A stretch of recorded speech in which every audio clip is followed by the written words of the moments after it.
Leitura Bíblica de 27 de fevereiro. Inscreva-se no canal e ative o sininho para receber notificações dos novos vídeos com leitura diária da Bíblia. Marcos capítulo 9, versículos 1 a 29. Dizia-lhes também: Em verdade vos digo que, dos que estão aqui, alguns há que não provarão a morte sem que vejam chegar o reino de Deus com poder. E 6 dias depois Jesus tomou consigo a Pedro, a Tiago e a João e os levou a sós, em particular, a um alto monte, e transfigurou-se diante deles, e as suas vestes tornaram-se resplandecentes, extremamente brancas como a neve, tais como nenhum lavadeiro sobre a terra os poderia branquear. E apareceu-lhes Elias com Moisés, e falavam com Jesus.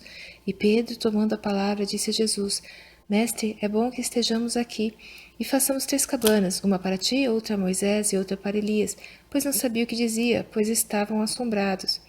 E desceu a nuvem, que os cobriu com a sua sombra, e saiu da nuvem uma voz que dizia: Este é o meu filho amado, a ele ouvi. E tendo olhado em redor, ninguém mais viram, senão só Jesus com eles. E descendo eles do monte, ordenou-lhes que a ninguém contassem o que tinham visto, até que o Filho do Homem ressuscitasse dentre os mortos. E eles retiveram o caso entre si, perguntando uns aos outros que seria aquilo, ressuscitar dentre os mortos. E interrogaram-no, dizendo: Por que dizem os escribas que é necessário que Elias venha primeiro? E respondendo ele, disse-lhes: Em verdade, Elias virá primeiro, e todas as coisas restaurará. E como está escrito do Filho do Homem, que ele deva padecer muito e ser aviltado. Digo-vos, porém, que Elias já veio, e fizeram-lhe tudo o que quiseram, como dele está escrito. E quando se aproximou dos discípulos, viu ao redor deles grande multidão, e alguns escribas que disputavam com eles. E logo toda a multidão, vendo-o, ficou espantada, e correndo para ele, o saudaram. E perguntou aos escribas: Que é que discutis com eles? E um da multidão, respondendo, disse: Mestre, trouxe-te o meu filho, que tem um espírito mudo, e este, onde quer que o apanha, despedaça-o, e ele espuma, e range os dentes, e vai definhando. E eu disse aos teus discípulos que o expulsassem, e não puderam. E ele, respondendo-lhes, disse: Ó geração incrédula, até quando estarei convosco? Até quando vos sofrerei ainda? Trazei-mo. E trouxeram-lhe.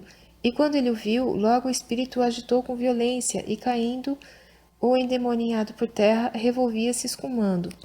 E perguntou ao pai dele: Quanto tempo há que lhe sucede isto? E ele disse-lhe: Desde a infância. E muitas vezes o tem lançado no fogo e na água para o destruir. Mas se tu podes fazer alguma coisa, tem compaixão de nós e ajuda-nos. E Jesus disse-lhe: Se tu podes crer, tudo é possível ao que crê. E logo o pai do menino, clamando com lágrimas, disse: Eu creio, Senhor, ajuda a minha incredulidade. E Jesus, vendo que a multidão concorria, repreendeu o espírito imundo, dizendo-lhe: Espírito mudo e surdo, eu te ordeno, sai dele e não entres mais nele.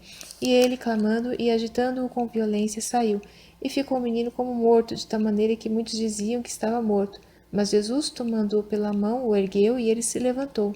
E quando entrou em casa, os seus discípulos lhe perguntaram à parte: Por que o não podemos nós expulsar? E disse-lhes: Esta casta não pode sair com coisa alguma, a não ser com oração e jejum.